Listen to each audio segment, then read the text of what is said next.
Now, I know what you're thinking. You've probably heard of this before. Everyone online seems to be talking about AI automations, and that is somewhat true. Unlike them, I have a unique way of getting your first paying client that flips this whole model on its head. And this even works if you've never sold anything before.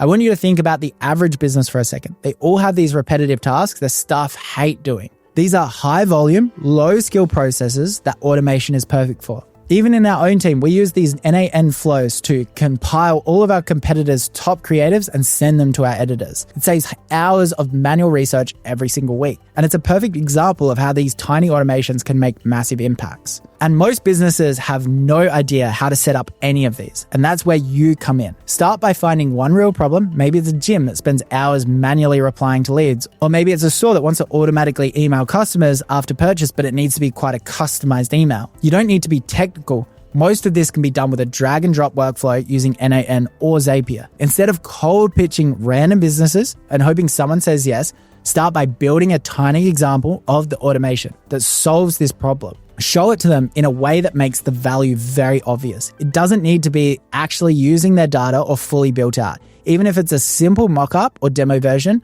just enough to spark interest. Send them a video exactly how it works with this example data. When the business can see how it would actually fit into their workflow, it removes the guesswork and makes the conversation 10 times easier. That's why this approach works even for beginners. You're not asking them to imagine the value, you're showing them exactly what the value is.